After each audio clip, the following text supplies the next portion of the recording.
Oke, Mas Danan. Oke, Bapak. Ini saya masih baru selesai di PKN 2 di BSDM ini. Saya nggak apa-apa. Sampun sehat, Bapak? Ya. Sampun sehat.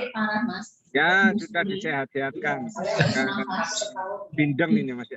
Oh, nggih. Bapak.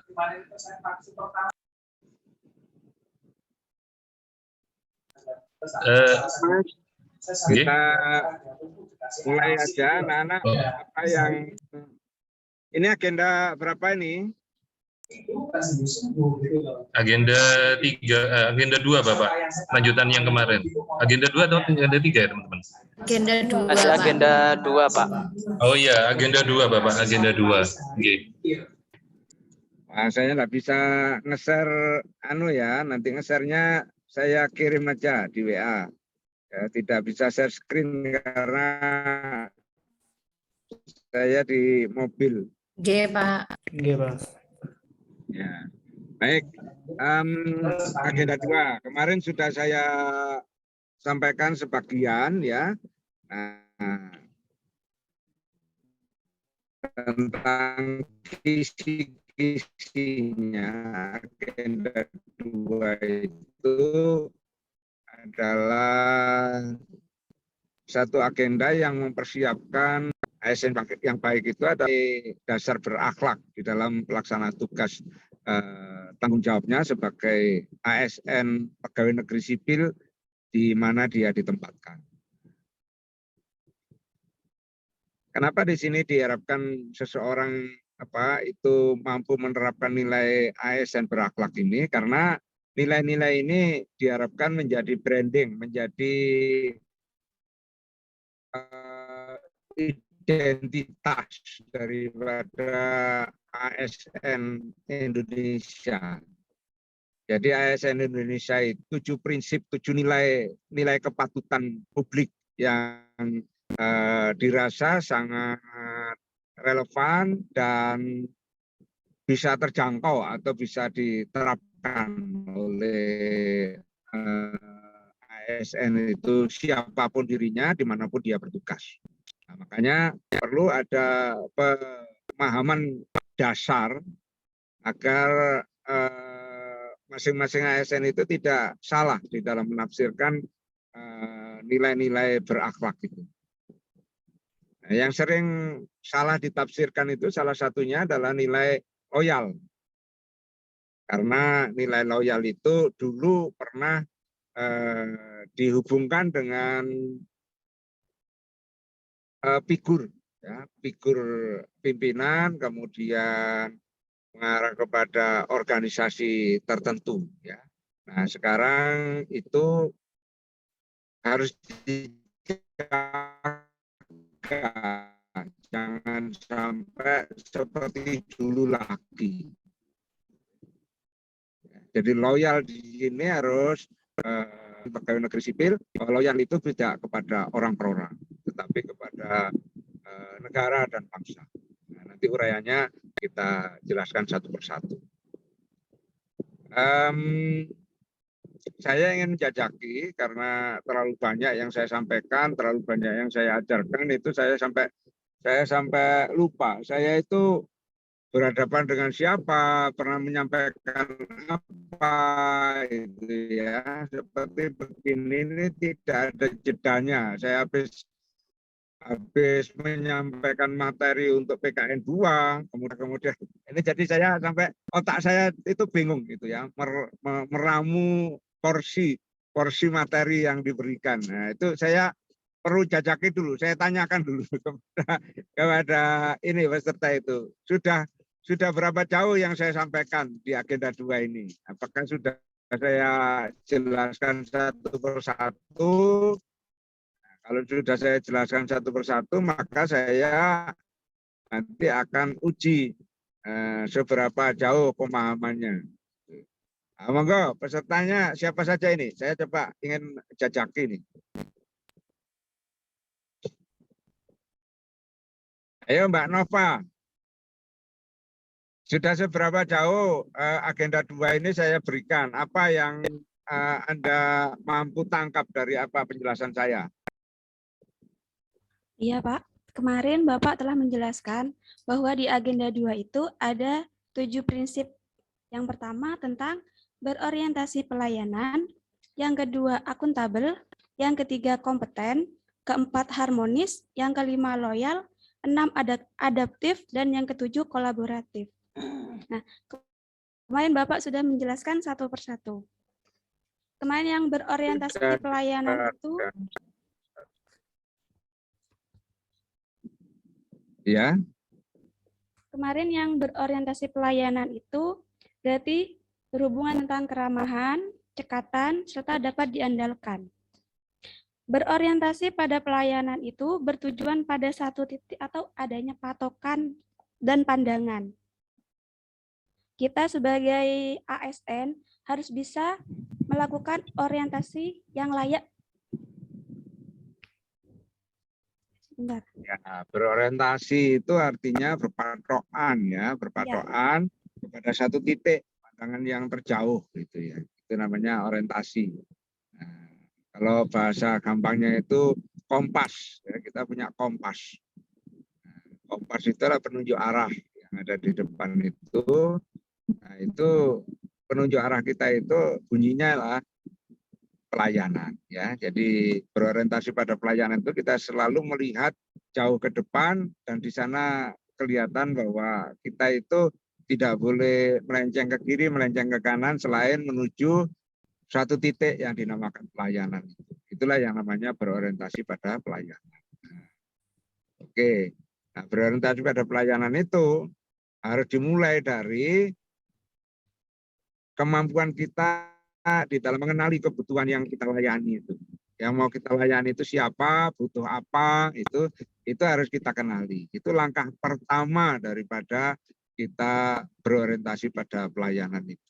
Nah, yang kedua kita harus itu tadi bersikap ramah, cekatan, dapat diandalkan dan sebagainya di dalam menjalankan fungsi-fungsi pelayanan kita. Jadi kalau misalnya masyarakat itu mau mendapatkan pelayanan itu dia tidak akan berpaling ke lain hati gitu ya. Awis kono anu pegawai negeri itu loh, ASN namanya Nova Okta Kurnia itu loh. Nah, tidak akan beralih ke lain hati. Jadi sudah apa ya?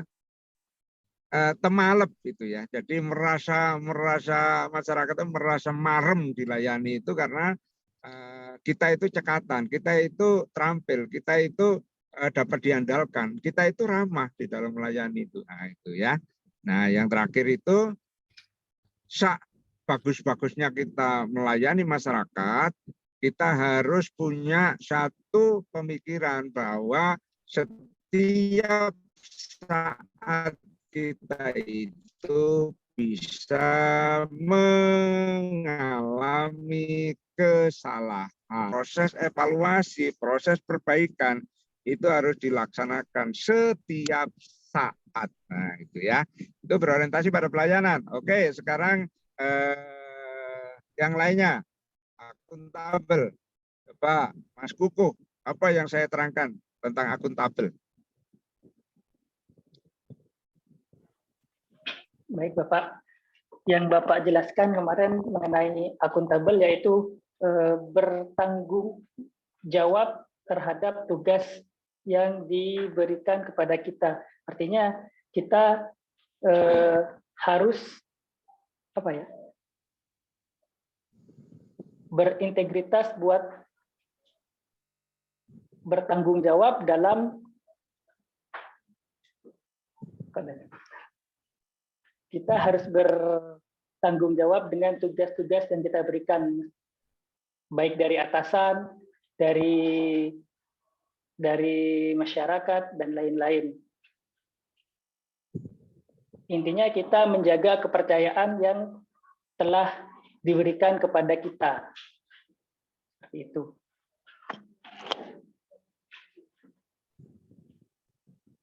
Ya, baik. Jadi akuntabel itu adalah sebuah bentuk pertanggungjawaban yang lebih mendalam dari sekedar responsibilitas ya. Nah, akuntabilitas itu pada titik yang paling tinggi itu sampai kepada integritas ya. Jadi orang yang bertanggung jawab atau orang yang memiliki akuntabilitas tinggi itu dia sampai kepada tataran integritas ya, berintegritas. Nah, orang yang berintegritas itu orang yang selalu taat aturan, orang yang selalu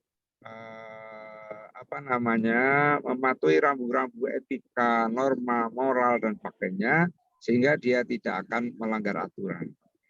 Nah, kemudian orang yang berintegritas itu juga orang yang tidak pernah memamer-mamerkan bahwa dirinya itu adalah orang baik, orang yang berhasil, orang yang pintar dan sebagainya.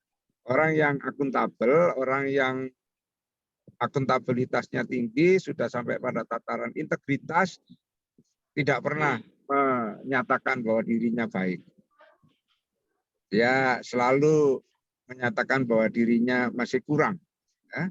Nah, sehingga dengan kekurangannya itu dia akan berusaha untuk memperbaiki dirinya. Nah, itulah akuntabilitas. Tidak menyalahgunakan wewenang. Tidak menyalahgunakan kewenangan yang dia miliki untuk kepentingan pribadinya. Tidak juga memanfaatkan fasilitas-fasilitas kedinasan untuk kepentingan dirinya dan kelompoknya. Ya. Dan dia juga mampu membebaskan diri dari konflik kepentingan ketika dia harus ya menjalankan tugas-tugas kedinasan yang berhubungan dengan kepentingan pribadinya. Dia tidak akan mementingkan kepentingan pribadinya sama sekali, dia selalu mementingkan kepentingan kedinasannya. Terus orang yang akuntabel juga mampu menjaga dirinya untuk tidak terlibat di dalam politik praktis. Nah, itu contoh-contohnya. Kemudian sekarang dari akuntabel kita ke kompeten. Nah, monggo Mbak Yesi, kompeten itu apa? Kemarin saya jelaskan. Mbak Liana, Mbak Yesi Liana. Iya, Pak. Kompeten itu mampu menjawab tantangan yang selalu berubah-ubah, Pak. Termasuk ya? Ya, contohnya Bisa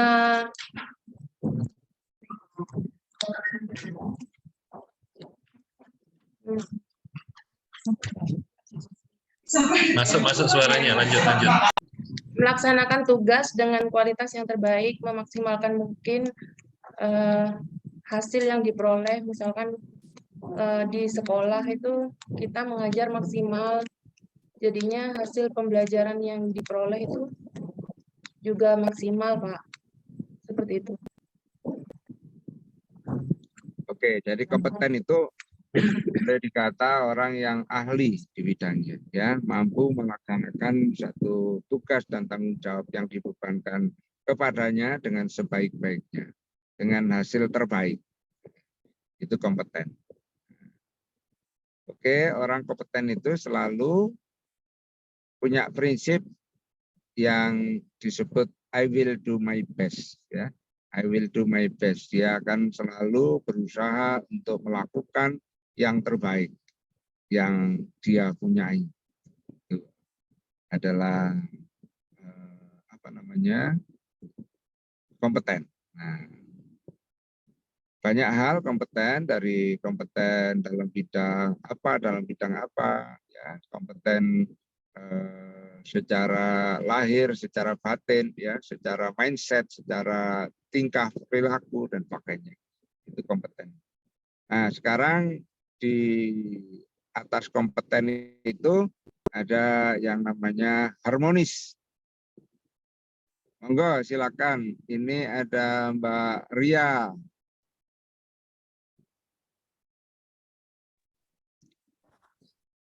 Baik, Pak. Halo. Menurut saya Masuk.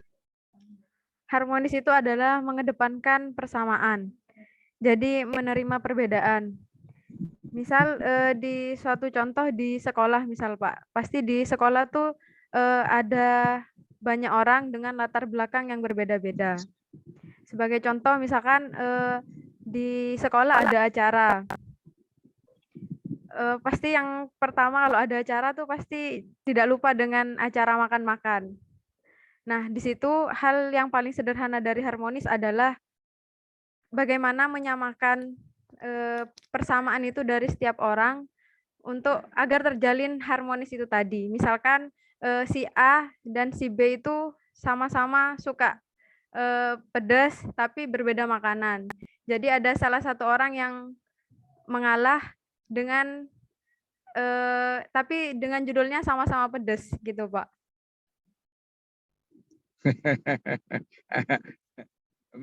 Misalnya gimana? Makanannya gimana? Antara Ya, apa? misalkan saya suka bakso.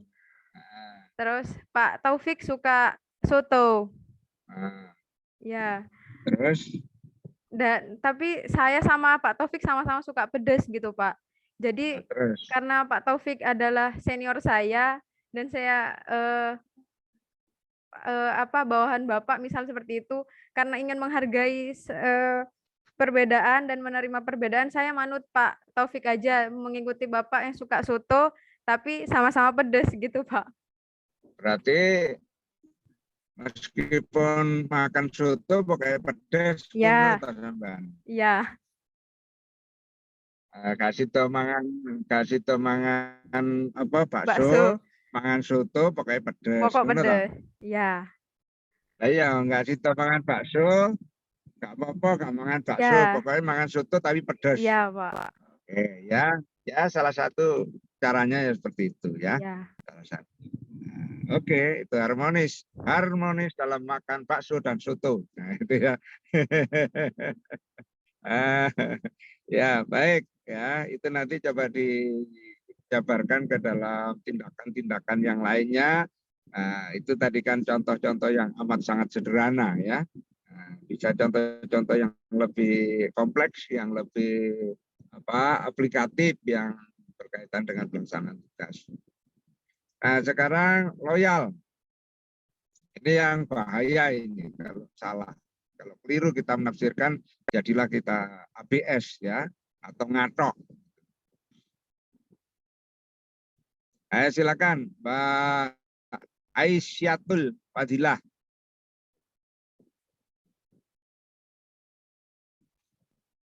Mbak Aisyah. Iya, Pak. Loyal itu adalah setia kepada bangsa dan negara. Dalam melakukan loyal kepada negara, yang kedudukan tertinggi yang pertama adalah kepada Pancasila, UUD 45 dan pemerintah. Yang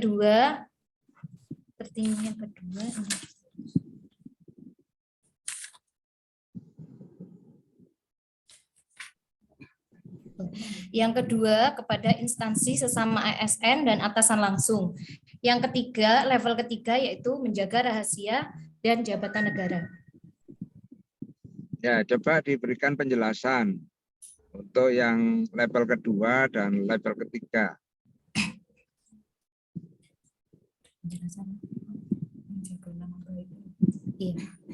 Yang kedua, yang untuk level kedua instansi yaitu untuk menjaga nama baik instansi tersebut.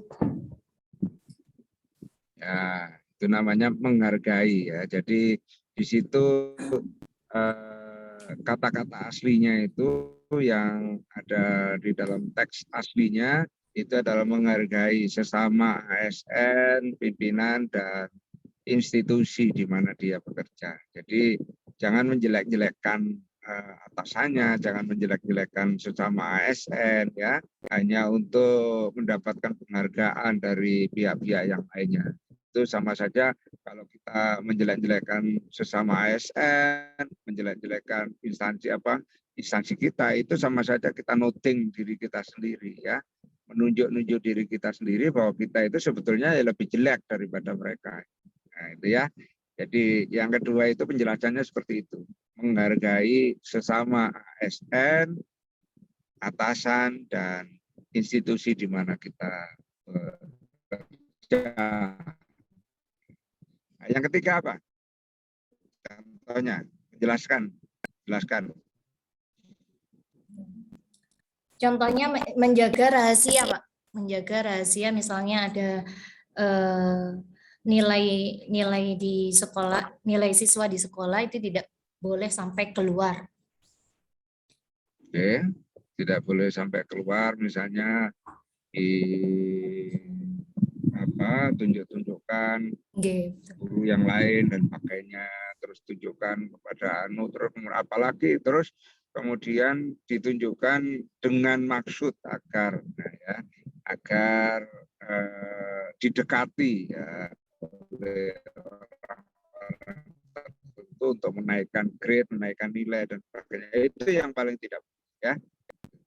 Oke. Loyal, sekarang adaptif. Silakan Mbak Nurul Hakim.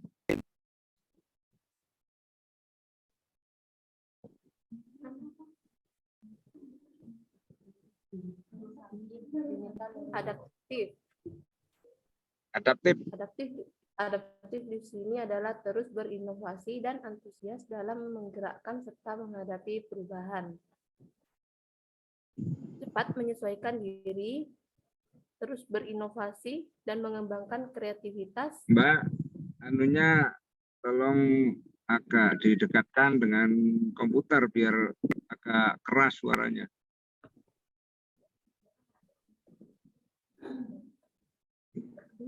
Halo? Iya Pak. Ah, ya gitu, itu keras dah. Yo. Adaptif adalah terus berinovasi dan antusias dalam menggerakkan serta menghadapi perubahan. Ya, cepat menyesuaikan diri. Pengertian itu dijelaskan. Di sini guru contohnya guru di sini dapat berinovasi melalui pengembangan IT. Seperti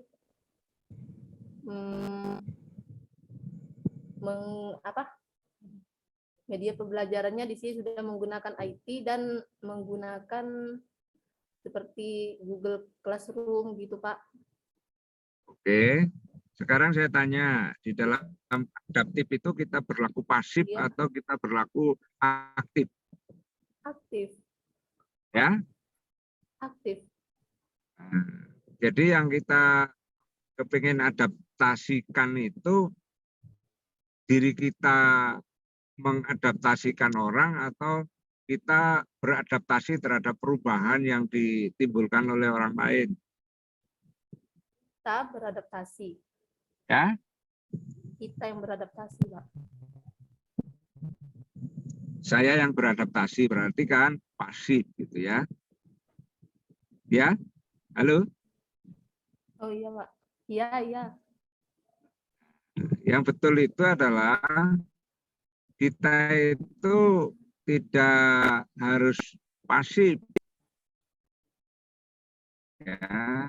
Jadi beradaptasi itu ketika kita mampu membaca situasi bahwa mengantisipasinya dulu, ya, itu adalah orang yang adaptif. Jadi tidak menunggu ada perubahan baru dia menyesuaikan perubahan itu. Nah, sesuatu akan berubah, dia sudah mengantisipasi, melakukan penyesuaian. Nah, begitu saatnya terjadi perubahan, dia sudah siap. Istilahnya orang sebelum hujan sedia payung.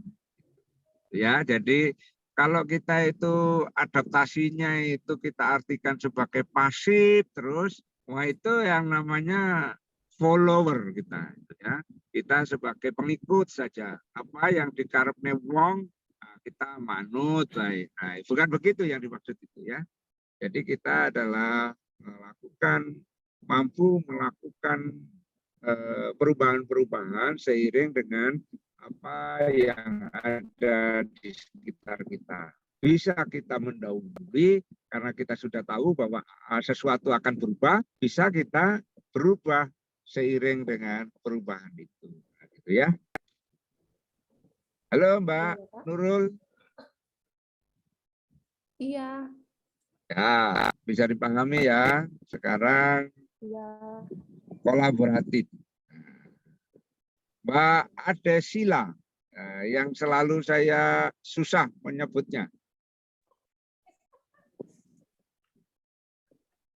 Halo Mbak Adesila. Ada yang belum disebut Pak, satu orang mulai dari pertemuan awal Pak. Siapa? Silakan. Siapa? Mas Aris. Bubai Pak, nomor 19 Bapak, belum pernah ditunjuk Bapak. 19 itu siapa? Bubai Pak, nomor 9. Iya. Baik, Murniati. Iya betul Bapak. Ayo Mbak Baik. Iya Pak. Baik Bapak, saya mencoba untuk menjawab. Kedengaran caranya. Dengar banget, monggo. Kolaboratif, yang pertama yaitu memberi kesempatan kepada berbagai pihak untuk berkontribusi. Yang kedua, terbuka dalam bekerja sama untuk menghasilkan nilai tambah. Yang ketiga, menggerakkan pemanfaatan berbagai sumber daya untuk tujuan bersama. Oke. Seperti yang tolong dijelaskan Iya, yang item ketiga itu. menggerakkan pemanfaatan berbagai sumber daya yang untuk tujuan bersama. Ya, itu tolong dijelaskan, diberikan penjelasan dan contoh-contoh.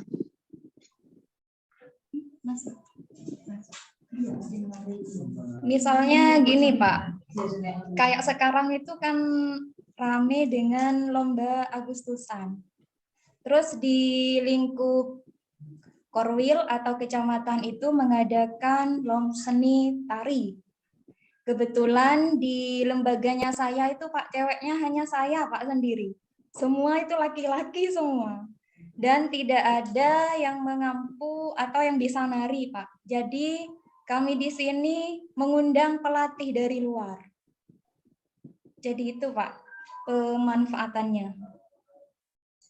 Coba dimatchkan dengan apa tadi penjelasannya tadi itu, menggerakkan pemanfaatan sumber daya untuk kepentingan bersama. Nah, apakah yang panjenengan sampaikan itu adalah menggerakkan pemanfaatan sumber daya untuk kepentingan bersama? Coba cari contoh yang lebih simpel.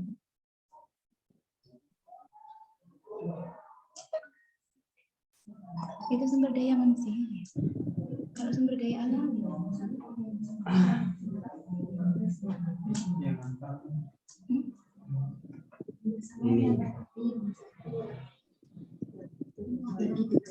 Misalkan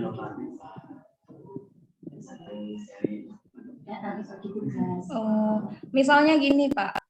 Itu tadi sudah mengarah. Coba yang lebih simpel.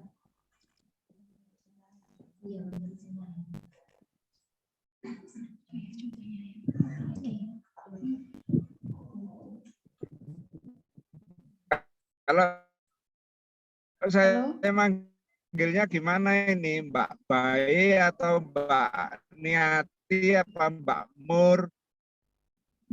Saya manggilnya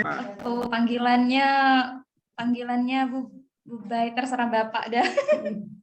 Kalau panggilannya saya Bu Bay Pak kalau di sekolah. Bu Bay. Iya. Ya, Mbak Bay ya, oke. Coba yang lebih simpel. Bagaimana orang itu bisa menggerakkan, ngajak teman-temannya yang lain untuk memanfaatkan sumber daya untuk kepentingan organisasi atau kepentingan yang lebih orang banyak itu. Itu tadi kan ngundang guru tari. Nah, coba misalnya tidak ngundang guru tari, tapi ada di antara laki-laki itu adalah pinter kendang, satunya lagi pinter gitar, atau satunya lagi pinter organ. Nah, kemudian kita ajak mereka untuk bersama-sama membentuk sebuah grup orkes, ya, membentuk sebuah grup dangdut, koplo misalnya. Terus penyanyinya Mbak Pai sendiri. Nah, itu jadi memanfaatkan, menggerakkan orang-orang yang ada di sekitarnya untuk memanfaatkan sumber daya. Sumber daya itu bisa uang, bisa sarana prasarana, bisa orangnya sendiri. Nah, itu ya. Itu tadi kan mengundang guru tari, berarti memanfaatkan tidak memanfaatkan yang ada, tetapi justru mengundang pihak luar untuk datang ke situ, padahal kita itu sebetulnya punya potensi, ya. Oke, Mbak Pai, itu penjelasannya ya. Iya. Terima kasih, Bapak. Ya. Oke, sorry, saya mohon maaf kalau baru tahu kalau saya belum pernah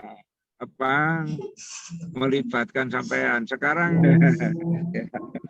tak takoni terus ya.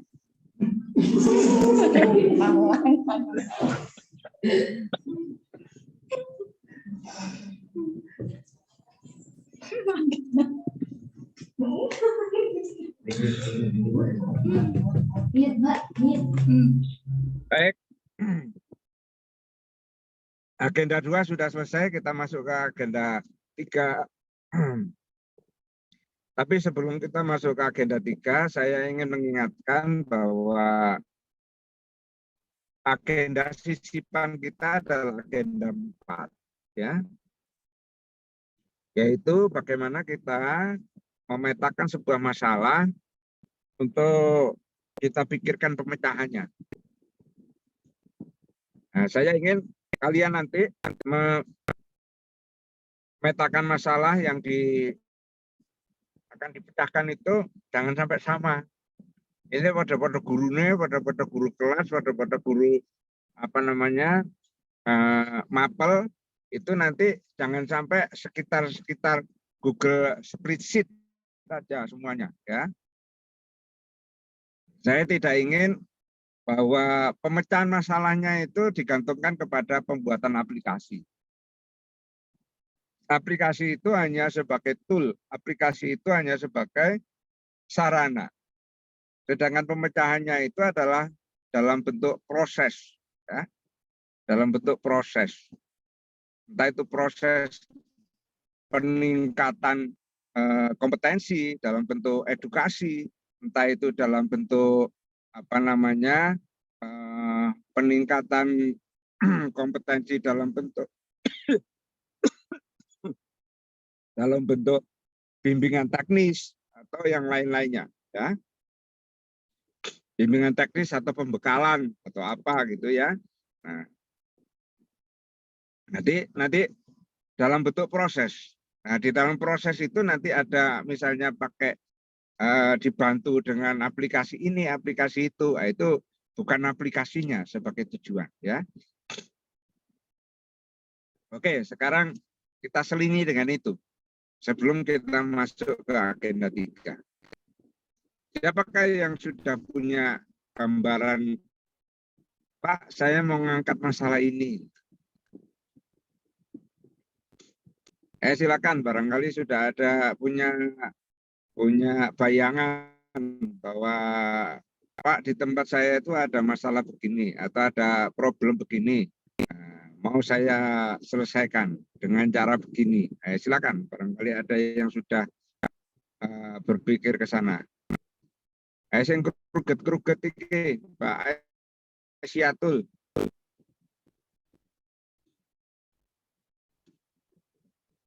Ya, Pak. Ya.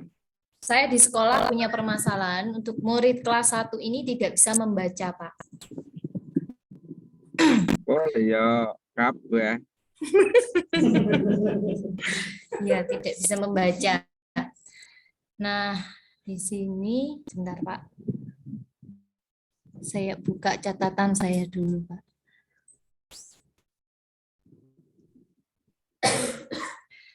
Nah, saya di sini akan meningkatkan keterampilan membaca siswa tersebut melalui media kartu huruf. Menurut Bapak sendiri bagaimana, Pak? Nah, ya itu yang saya tanya, apa saya nyatakan tadi, saya katakan bahwa penyelesaian masalahnya itu jangan digantungkan kepada pemakaian aplikasi tertentu, tetapi coba pemecahan masalahnya itu dilakukan melalui sebuah aktivitas, ya, entah itu aktivitasnya misalnya ya membiasakan anak itu apa gitu. Jadi bukan aplikasinya itu yang disebut, tapi membiasakan kegiatan apa, membiasakan menjadi apa, membiasakan misalnya ahli berhitung. Nah, tapi nanti di dalam proses untuk menjadikan mereka ahli berhitung itu menggunakan aplikasi apa, menggunakan Google apa, Form, apa Google Spreadsheet atau Google apa media apa itu terserah ya. Betul. Tapi di situ ada aktivitas untuk membuat sesuatu menjadi lebih baik. Nah itu nanti aktivitas menjadikan sesuatu lebih baik itu nanti dilaksanakan melalui penggunaan aplikasi. Nah, itu tidak masalah. Ayo.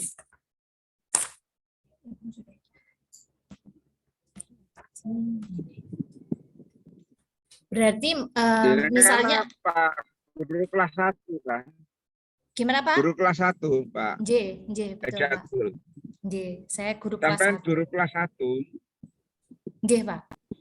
Nah, apa kegiatannya anak kelas 1 itu hanya membaca?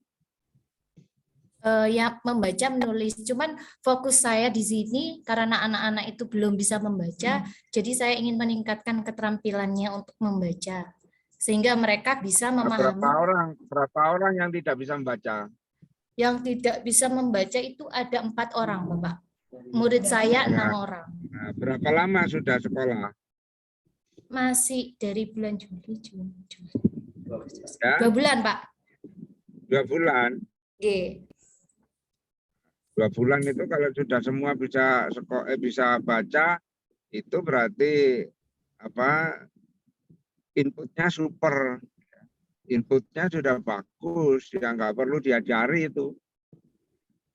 Jadi memang ya wajarnya itu kelas 1 normalnya itu belum bisa baca normalnya, karena memang pendidikan prasekolah baik di kelompok belajar maupun TK itu seharusnya tidak mengajarkan tulis menulis. Di sana hanya mengajarkan bagaimana dia bermain, menikmati masa kecilnya dengan bermain, mengenali benda, mengenali itu, tetapi tidak mengajari membaca menulis, apalagi terus diajari matematika, bahasa Inggris dan sebagainya itu di TK itu ya. Itu adalah pendidikan kita yang kebablasan. Akhirnya begitu kita di SD itu akhirnya pikirannya sudah keblasuk kemana-mana. Oke? Coba selain baca, selain misalnya berhitung lah gitu ya. Baca itu adalah lumrah kalau misalnya itu belum bisa baca. Kalau berhitung apa gitu ya, kalian berhitung itu sampai berapa, sampai perkalian tingkat berapa itu.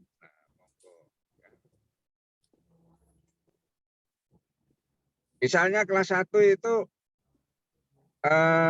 diajari lebih mandiri gitu ya. Nah, misalnya tidak pada saat di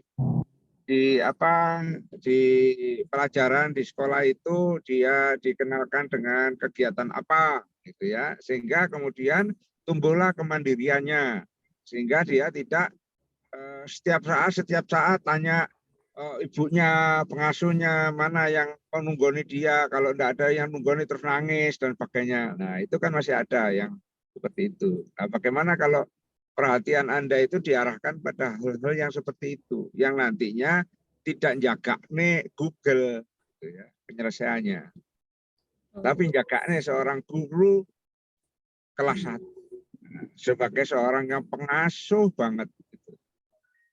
Oke, Pak. Coba carikan masalah yang lebih mengait dengan perkembangan daya pikir anak, perkembangan emosional anak itu loh ya. Jangan pada hal-hal yang nanti ujungnya itu jagane Google. Oke, Pak. Oke. Jadi biar kalian agak musik itu ya, pikirannya ben musik, ben terbuka. Ayo yang lainnya sekarang. Permisi, Pak. Mas, ya silakan. Mau bertanya, monggo. Ya mau konsultasi, Pak, terkait ini, Pak. Rancangan aktualisasi. Monggo. Oke. Seperti ini, Pak Bapak Taufik. Mohon maaf sebelumnya. Belum ditunjuk, ini sudah usul dulu saja. Ya, nggak apa-apa. Kebetulan kan saya ngajar di kelas 6. Nah, saya melihat lulusan dari kelas 6 itu nilainya kurang maksimal gitu. Bukan kurang maksimal semuanya, cuma sebagian besar dari siswa yang ada itu memiliki nilai yang kurang maksimal meskipun mereka lulus semua. Nah, di sini yang saya lihat karena terutama pada pembelajaran mata pelajaran IPA. Di sini saya lihat karena di pelajaran IPA itu banyak materi yang bisa dikatakan abstrak gitu. Nah, dan di sini saya berpikir dan melihat harus menyesuaikan pembelajaran itu, harus menyesuaikan dengan kodrat alam dan kodrat zamannya anak-anak. Nah, pada tingkat SD itu kan kodrat zamannya masih bermain, masih suka bermain. Kemudian kodrat alamnya di sini perkembangan teknologi sudah semakin maju gitu kan. Hampir semuanya siswa saya itu sudah memiliki gadget, sudah memiliki gawai. Nah, saya berpikiran bagaimana apabila menggabungkan kedua kodrat itu, Bapak. Jadi kami memiliki penyelesaian dengan bermain simulasi menggunakan media pad. Nah, menggunakan media pad ini bisa menggunakan gadget yang terhubung dengan internet, dan insya Allah anak-anak sekarang itu apabila berkaitan dengan hal itu karena memang sudah zamannya, mereka sepertinya lebih menikmati dalam proses pembelajaran gitu, Pak. Nah, itu bagaimana, Pak?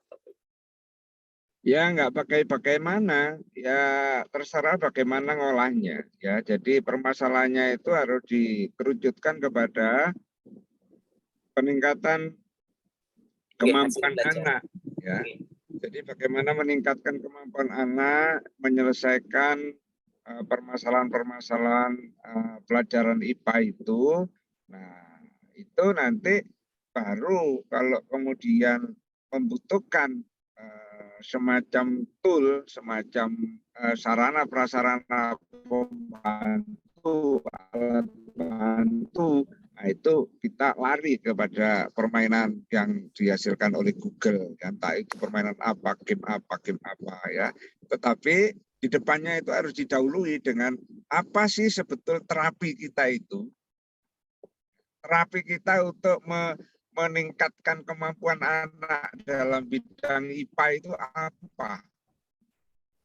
Nah, itu baru kemudian dikaitkan, ditambahkan dengan tool atau alat bantu dalam bentuk permainan, dalam bentuk apa yang dihasilkan oleh Google ya. Itu. Saya tidak melarang menggunakan aplikasi, menggunakan Google apa, tapi tolong jangan langsung ujuk-ujuk diserahkan kepada Mbak Google. Pak. Itu nanti prosesnya kan memang akar permasalahannya itu karena kenapa siswa itu memiliki nilai yang kurang maksimal karena materi masih bersifat abstrak terhadap anak. Nah, namun prosesnya nanti ada apa namanya ada observasi di situ Pak, tidak langsung menggunakan Google gitu Pak. Ya, jadi begini ya contohnya itu. Kita nanti akan pakai itu misalnya pakai Google, permainan apa. Nah, misalnya gini, peningkatan apa ya, Hasil belajar. semangat persatuan siswa atau semangat nasionalisme siswa melalui peningkatan kerjasama ya, kerjasama siswa di dalam kebersihan atau membersihkan kelas ya, dengan metode game metode apa gitu, melalui yang itu pakai Google. Nah, tetapi kan yang kita ajarkan itu adalah bagaimana meningkatkan kerjasama gitu ya. Tetapi meningkatkan kerjasama itu nanti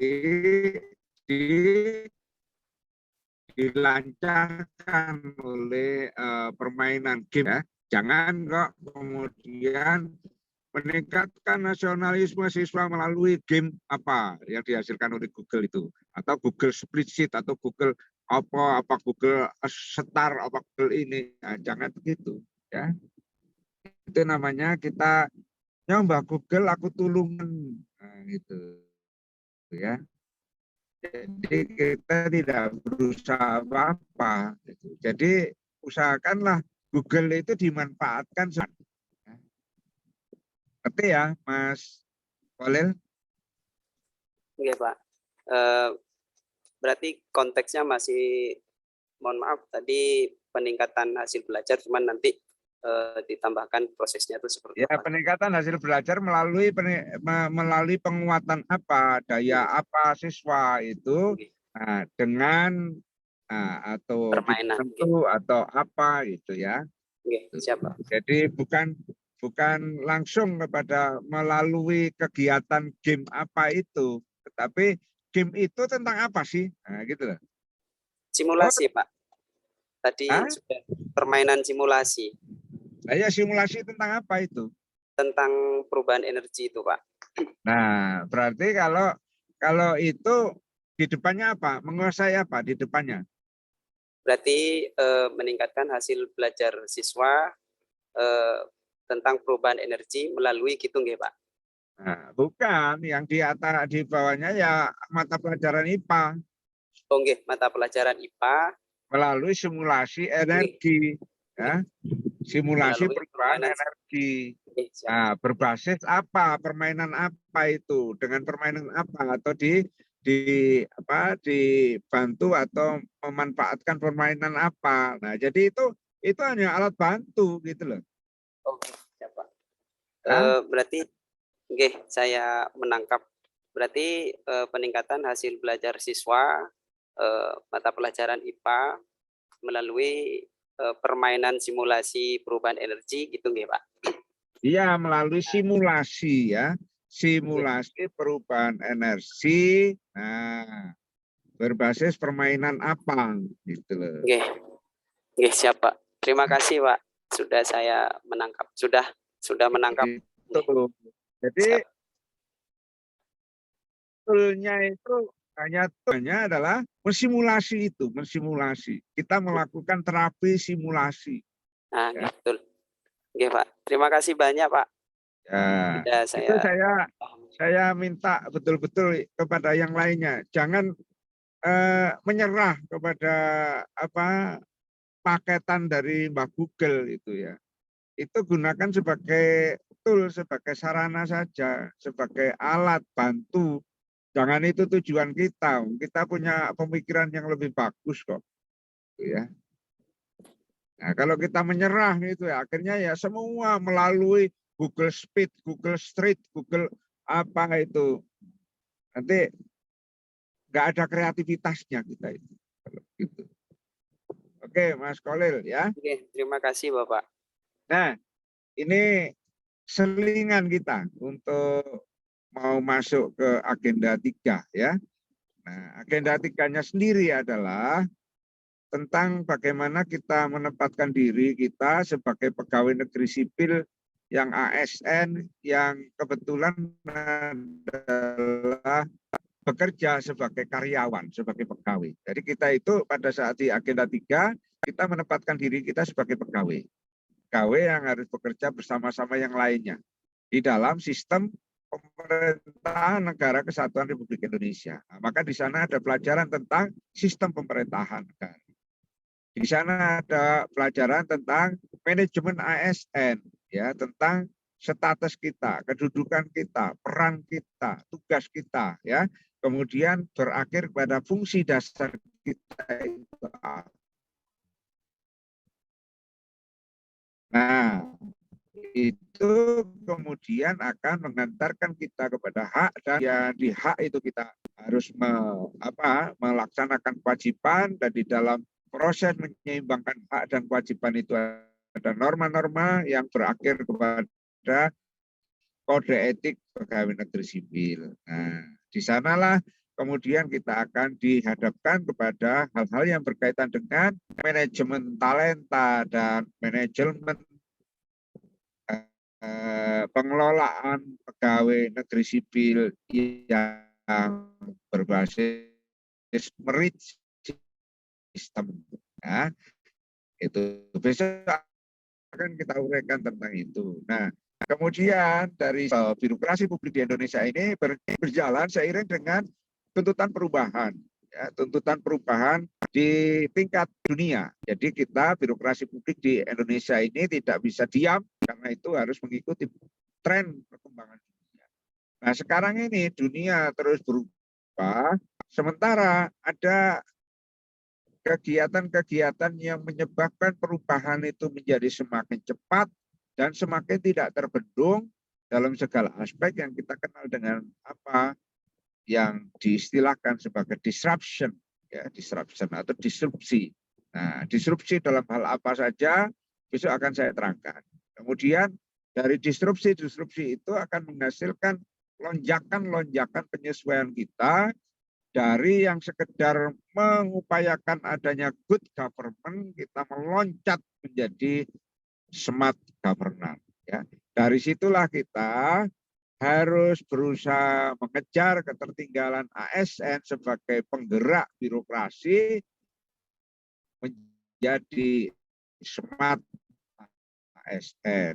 Nah, smart ASN itu terdiri dari 8 prinsip atau 9 prinsip lah kalau diuraikan satu persatu itu. Nah, disinilah yang akan kita jadikan bahasan utama pada agenda 3. Ya. Tapi sekarang tidak kita bicarakan dulu. Nah, kita nanti akan bertemu pada pertemuan berikutnya dan kita konsentrasi membahas agenda 3 yang materinya seperti itu. Ya. Oke. Halo Mas Aris. Iya, Pak. Ya.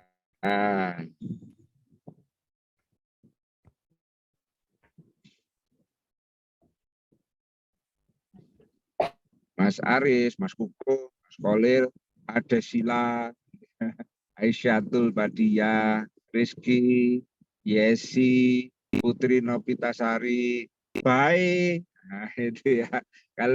Kalau kemarin nggak disebut, sekarang tak sebutin terus saya. Mbak Bay, halo. Wah, disebut ya orang nyaut. Iya, Pak. Nah, baik, kalau begitu Mas Danat, ini kira-kira untuk perjumpaan sore hari ini kita sudahi dulu dan kita akan sambung untuk pertemuan berikutnya. Oke, Bapak. Oke, terima kasih, Bapak. Ngapunten, Bapak, jadwal besok pagi apa tetap seperti jadwal, Bapak? Ternyata besok pagi itu yang seharusnya hari ini seminar pakai daring jam 3 ini, terus saya undur besok pagi. Jadi berarti jadwalnya Mas Danan untuk besok pagi kita undur ke siang. Oh, siap, Bapak. Oke. Setelah duhur nggih, Bapak? Ya.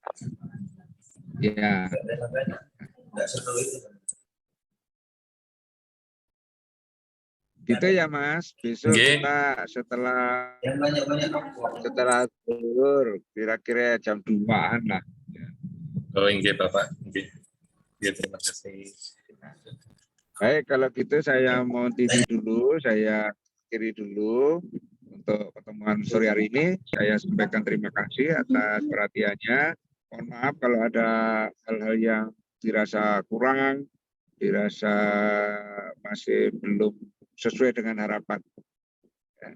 Sekali lagi, terima kasih. Mohon maaf. Amin. Alhamdulillahirrahmanirrahim.